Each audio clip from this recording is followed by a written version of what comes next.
नाज़रीन आदाब। अली वारसी एक मरतबा फिर नया दौर के प्लेटफॉर्म से आपके सामने हाजिर है और जिस मौजू पर आज हम बात करने जा रहे हैं वो इस्माइल हनीए के हवाले से है, जो कि इसराइल के एक हमले में आज सुबह कत्ल कर दिए गए। ईरान की टेरिटरी के ऊपर हमास के ये सरबराह थे और he was one of the most important people in Hamas, जिसके बारे में आप कह सकते हैं कि एक हार्ड कोर पॉलिटिकल एक शख्सियत, जिसकी दिमाग जो है वो सियासी तौर पर बहुत एक जिसे कहना चाहिए वाइब्रेंट और समझदार अक्लमंद आदमी, जो कि की थे बिटवीन ये जो सारी एक पीस डील चल रही है कतर की मदद से, जिसमें कतर के साथ, इसराइल के साथ, अमेरिका के साथ और मिस्र की मदद से एक पीस डील के ऊपर काम किया जा रहा था। उसके अंदर भी ये हमास की तरफ से की और क्रूशल रोल अदा कर रहे थे। आज इनको सुबह जो है वो ख़बर आई कि कत्ल कर दिया गया है ईरान के अंदर, तेहरान के अंदर, यानी ईरान के कैपिटल के अंदर इसराइली मिसाइल हमलों के अंदर। ये इल्ज़ाम है, इसराइल ने अभी तक इसको तस्लीम नहीं किया, लेकिन obviously everyone in the region understands, and not even just the region, पूरे वेस्ट के अंदर ये बात जो है वो बड़ी वाज़ेह तौर पर समझी जा रही है कि ये इसराइल नहीं किया होगा और किसने करना है।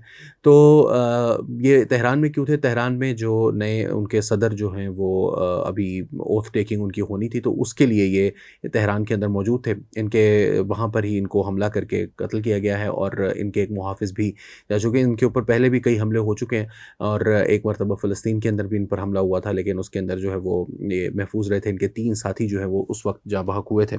आज जो वाक़या हुआ है इसके अंदर ज़ाहिर है पूरी दुनिया से कॉन्डमनेशन आ रही है। मैं आपको ये भी बता दूँ कि इसी जंग के दौरान अभी 2024 में ही इसराइल के एक हमले में गज़ा की पट्टी के अंदर इनके, क्योंकि तकरीबन कोई 13 मेरा ख़्याल है या 14 बच्चे हैं, और इनके एक हमले के अंदर 3 बेटे और कोई 4 पोते-पोतियाँ इनके जो हैं वो शहीद हुए इसी साल। और वो इसराइल की जानिब से गज़ा के अंदर ही हमला किया गया था।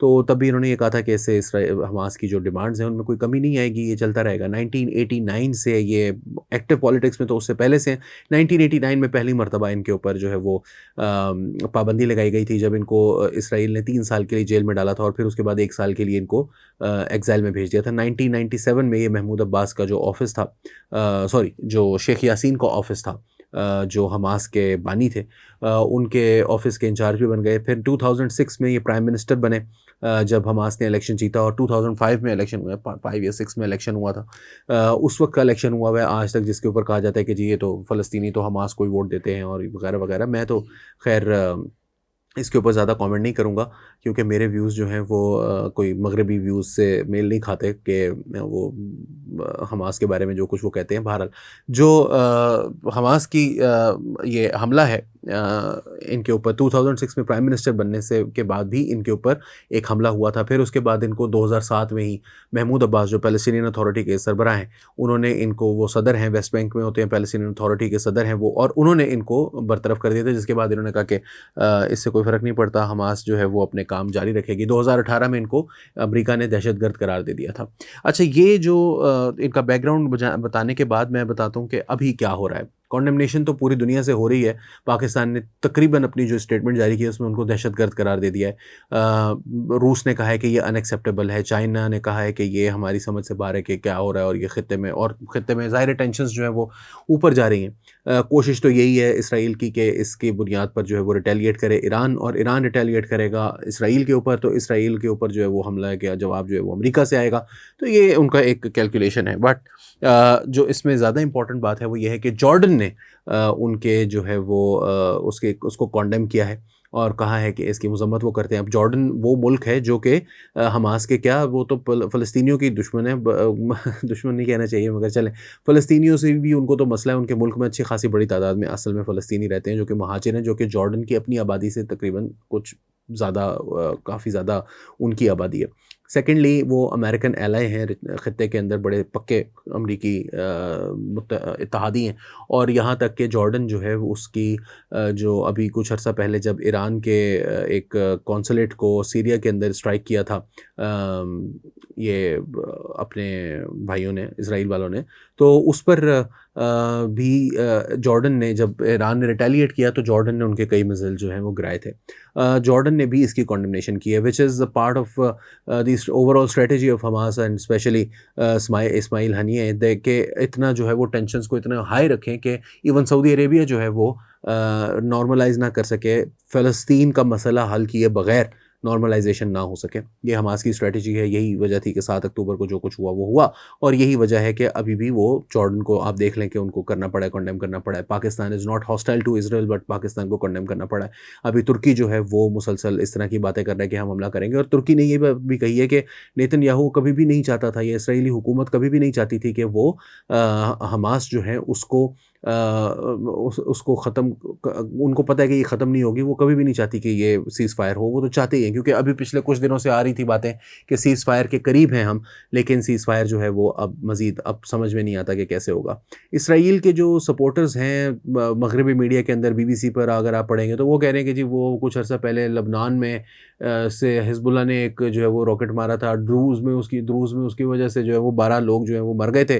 तो इस वजह से जो है ना वो इसराइल ने रिटेलिएट किया। इसराइल ने वहाँ पर भी रिटेलिएट कर दिया था, इसराइल ने कोई छोड़ा नहीं था। अभी भी ये झूठ ना बोलें कम से कम, ये मामला जो है वो चल रहा है। बहरहाल अमेरिका ये कहता है कि हमें इसके बारे में ना इल्म था, ना हम इसको करना चाहते थे, ना हम इसको अप्रूव करते हैं, लेकिन उनसे जब ये पूछा गया तो उन्होंने कहा कि इसराइल की जो सिक्योरिटी है उसके साथ हम कमिटेड हैं, अगर उन पर कोई हमला होगा तो हम उसको डिफेंड करेंगे। अब फ्यूचर क्या है?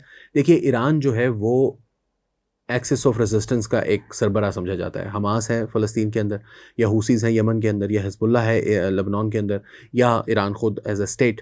तो ईरान जो है वो उसका सरबराह, या ईरान उसका मेन लिंचपिन जिसको आप कह सकते हैं वो है, किंग पिन कह सकते हैं। ईरान के बगैर जो है वो ये रेजिस्टेंस बरकरार भी नहीं रह सकती। ईरान की कैलकुलेशन क्या है?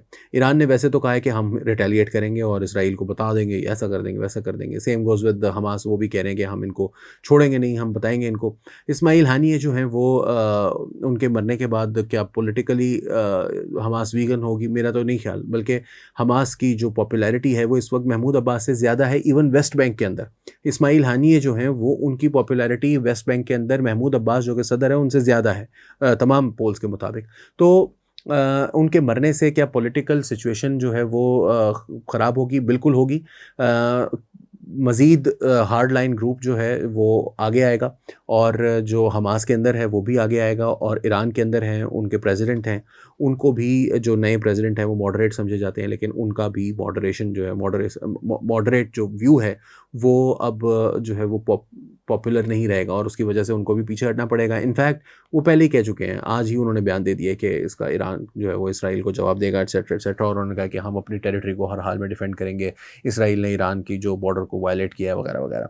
अब हमास का जो फ्यूचर है वो तो मैंने आपको बताया, हार्ड लाइनर्स वहाँ पर भी स्ट्रेंथन होंगे, ईरान में भी स्ट्रेंथन होंगे, लेकिन इसराइल के अंदर भी स्ट्रेंथन होंगे, और इसका मतलब है सीज़ फायर कहीं पर भी अभी मुस्तकबिल में कहीं नज़र नहीं आ रहा। ईरान की कैलकुलेशन क्या है? ईरान की कैलकुलेशन जनाब ये है कि हम जंग जीत रहे हैं। ईरान नहीं समझता कि इससे ना तो फ़लस्तीनी कहीं जा रहे हैं, ना हमास कहीं जा रही है, और ना ही इसराइल ये जंग जीत सकता है। ईरान अगर रिटेलिएट करेगा तो वो जिस तरह से उन्होंने पहले रिटेलिएट किया है, उसके अंदर उन्होंने 100 के करीब मिसाइल मारे, उसके अंदर से 3 लगे, वो भी कहीं किसी को जाके लगे नहीं, इतने ज़ोर का कोई तकलीफ़ नहीं हुई किसी को। और उससे उन्होंने ये भी कह दिया कि हमने इसराइल की तरफ जो है वो हम मिसाइल मारे हैं, जिससे पूरी दुनिया को ये मैसेज गया कि इसराइल की टेरिटरी के ऊपर जो है वो मिसाइल हमले हो सकते हैं, ईरान की जानिब से किए गए हैं। 100 से ऊपर फेंके गए, उसमें से 97-98 गिरा दिए गए। ईरान भी उसमें शामिल था, जॉर्डन भी उसमें शामिल था, प्रॉबली सऊदी अरेबिया भी शामिल था, लेकिन मोस्ट इम्पॉर्टेंटली इसराइल का जो आयरन डोम है, जिसको वो कहते हैं कि हमने इसको जो हमारा रडार सिस्टम है उससे हम एंटी मिसाइल जो हमारा सिस्टम है उससे हम सारों को गिरा सकते हैं, तो वो उन्होंने गिरा दिए थे। अभी भी शायद इसी तरह का एक मेजर्ड सा रिस्पॉन्स होगा, एक मेलो सा रिस्पॉन्स होगा, क्योंकि ईरान को नहीं लगता कि इसराइल के साथ ओपन वॉर में जाकर, क्योंकि टेक्टिकली तो बहुत आगे है इसराइल उनसे, उनके पास टेक्नोलॉजी आगे है, उनके पास अमरीकी सपोर्ट मौजूद है, लेकिन उनके पास जो मौजूद नहीं है वो मोरल सपोर्ट है। पूरी दुनिया, पूरा रीजन उनके ख़िलाफ़ है। अमेरिका के अंदर उनके पास कोई सपोर्ट नहीं है, जो पब्लिक लेवल के ऊपर। यूरोप के अंदर वो अपनी सपोर्ट लूज़ कर रहे हैं। फ़लस्तीन बतदरीज फ़लस्तीनी रियासत जो है उसको कई ममालिक बार बार हमें ख़बरें आ रही हैं कि वो एक्सेप्ट करते जा रहे हैं। अब यूरोप के कुछ ममालिक हैं, अब इसके अंदर साउथ अमेरिकन ममालिक भी शामिल होना शुरू हो गए हैं। और फिर ज़ाहिर सी बात है कि पाकिस्तान जैसे ममालिक, सऊदी अरेबिया जैसे ममालिक, इनके ऊपर भी प्रेशर आएगा कि इनको भी एट सम पॉइंट इसको एक्सेप्ट करना पड़ेगा। और उनके पास ड्रामेबाजी एक ही होगी, वो ये होगी कि नहीं जी हमें इतना नहीं चाहिए, हमें पूरा चाहिए। लेकिन once Palestinian Authority and the Hamas start के हम ठीक है, तो फिर इन लोगों को भी वो एक्सेप्ट करना पड़ेगा। और एक ट्रूस इस तरह का होगा जो कि इसराइल के ऊपर भी थोपा जाएगा, बिकॉज इसराइल ये नहीं चाहता कि जो जंग है इसको किसी भी सूरत में बंद किया जाए। फाइनली पैलेस्टीनियन अथॉरिटी ने इसको कंडेम किया और बतदरीज हम ये देख रहे हैं कि फ़लस्तीनी अथॉरिटी और जो हमास हैं वो भी एक दूसरे के करीब आ रही हैं। जब उनसे ये सवाल किया गया आज कि जी आप तो हमास के ख़िलाफ़ हैं, इस्माइल हानिये के ख़िलाफ़ हैं, तो उन्होंने कहा कि हम वी डोंट बिलीव, किसी भी पैलेस्टीनियन अथॉरिटी नहीं, पूरे फ़लस्तीन के अंदर लीडरशिप बाय एलिमिनेशन का जो कॉन्सेप्ट है, हम में से कोई भी इसको इसमें बिलीव नहीं करता। हम एक दूसरे को कत्ल करने के जो है वो हक़ में नहीं है, ना ही इस्माइल हानिये को कत्ल करके आपने कोई नेकी का काम किया है। तो अब मुस्तक़बिल जो है वो अगले कुछ दिन तो ज़ाहिर है प्रिकेरियस रहेगी सिचुएशन, क्योंकि ईरान की तरफ से रिटेलिएशन होगी, मगर यकीनन अमेरिका उसको पहले भी थोड़ा सा उनको समझा बुझा के उन्होंने हल्का हमला करवाया था। अभी भी ऐसे ही कुछ होगा। मुकम्मल जंग की तरफ ईरान भी नहीं जाएगा। मुकम्मल जंग जो है वो ये गुएरिला वॉरफेयर चलती रहेगी। और ये जो ईरान है वो भी अपनी इस पोजीशन से खुश है, और ना सिर्फ खुश है बल्कि वो समझता है कि वो प्रोग्रेस कर रहा है, एडवांस कर रहा है। और यही वजह है कि इसराइल जो है वो डेस्परेशन में इस किस्म के हमले कर रहा है बार बार ईरान की टेरिटरी पर, कभी ईरानी कौंसलेट के ऊपर, कभी ईरान के अपने शहरों के ऊपर, शहर के अंदर कत्ल कर रहा है। लोगों के असैसिनेशंस जो है वो उन्होंने सिलसिला जारी रखा हुआ है। It's a losing battle that Israel is fighting, और वो इवेंचुअली एक मौका आएगा, शायद वो आज नहीं आएगा, शायद 10 साल बाद आएगा, लेकिन इसराइल जो है वो बतदरीज अब एक रिट्रीट में है, गज़ा के अंदर नहीं मगर इसराइल के अंदर। यही हकीकत है। अली वारसी को नया दौर के प्लेटफॉर्म से इजाज़त दीजिए। आदाब।